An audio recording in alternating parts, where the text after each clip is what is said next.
Welcome back to another deep dive. Good to be here. So we've got quite a stack of sources today. It's a mix, really, articles on recent crypto stuff, some related tech news too. Oh, that's interesting. Yeah, and the mission, as always, is to sort of unpack this quickly, pull out the key insights for you, like a shortcut, get you up to speed without reading everything. Makes sense. And judging by this stack, we'll be hitting on potential big moves for XRP, right? Yep, that's in there. And some corporate strategy shifts involving crypto, market signals. Looks like macro data, too. Macro data, specific trades, and yeah, even a quick mention of AI developments towards the end. Okay, lots to cover. Where do we start? Let's jump right into that XRP article. The headline grabber is this idea of a really significant potential price surge. Right, that's the core claim. And the source gives a couple of reasons, specific things it sees as bullish signals. Like what? Well, one is this mention of plans for a $300 million reserve. Okay. And the other thing it points to is what it calls high ETF approval odds. High odds. And they actually put a number on it, which kind of surprised me, 92%. 92%. Yeah. The article even says this could, quote, shock experts. Well, yeah. I mean, 92% is extremely high, especially for something like an ETF approval in this space. Right. It's less about the number itself, maybe, and more that a source is citing it so confidently. It implies a certain level of optimism, maybe even insider info.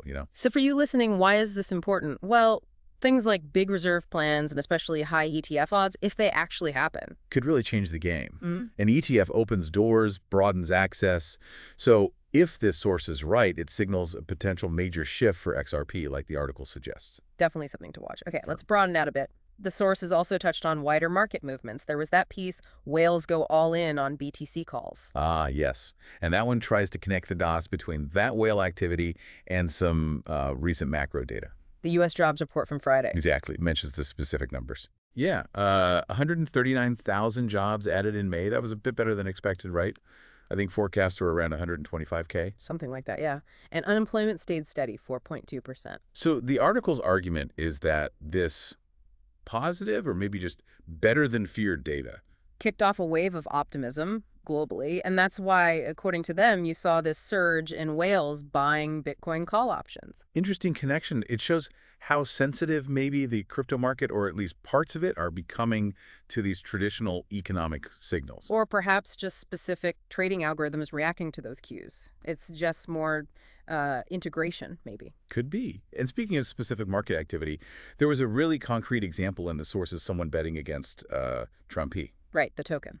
Politics aside, the interesting part is the trade itself, which is source detailed. He was $1 million short trade. $1 million short, yeah. Using 10x leverage. Platform mentioned was hyperliquid. And they pointed out the liquidation risk point, what was it, $12.49?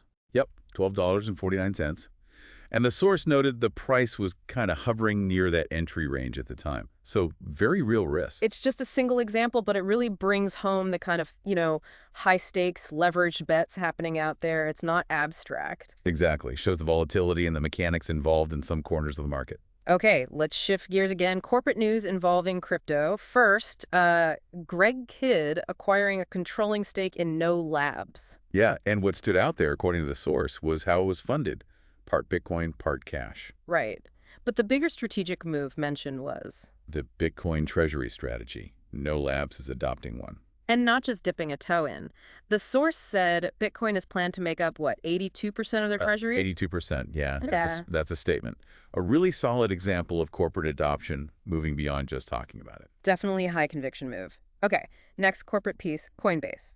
Ah, yeah. Addressing the account freezing issues. It's been a sore spot for some users. But the source reports progress.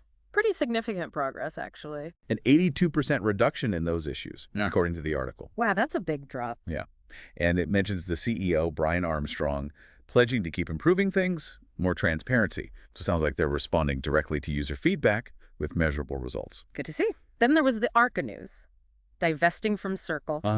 The source pins it on a dispute over Circle's IPO allocation. Right, specifically mentioning Arca's CIO, Jeff Dorman, being critical of the process. And the result.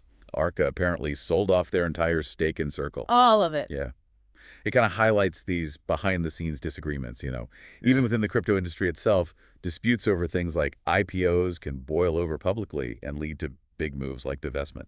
And the source mentioned it had some impact on USDC and the market. It noted market reactions, yeah. Shows how these corporate fallouts can have wider ripples. Okay, nearly there. Just a quick touch on the non-crypto tech news that was included. Google's Gemini 2.5 Pro. Right. They're apparently calling it their most intelligent model yet. An improvement over the last one is just, part of the broader tech landscape that often intersects with this space.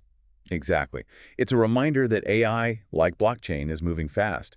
And these advancements, well, they could influence digital assets, markets, everything, in ways we probably haven't even thought of yet. So quite a sweep through the sources today. We touched on XRP's potential based on those reserve and ETF claims. How macro data, like that jobs report, might be influencing crypto sentiment and big trades. That specific leverage short example. Corporate moves, like No Labs going big on Bitcoin for their treasury, or Coinbase tackling user issues. Arca's divestment from Circle, and that quick AI update. Yeah, pulling from all these different angles, even quickly, helps you piece together a more complete, or at least a more textured view of what's happening right now, connecting those dots. Right. So here's a final thought for you to chew on, based on all this material we just went through. Think about how these different threads, a tech firm making Bitcoin 82% of its treasury, a fund dumping shares over an IPO fight, a trader making a huge leverage bet on a meme-ish token, these incredibly high reported odds for a crypto ETF, how might they actually be linked? What could these individual stories, these data points from the sources, tell us when we look at them together? Are they pointing towards broader trends in digital assets, maybe how they're getting tangled up with traditional finance, tech, even culture? What are the longer-term implications? Something to mull over.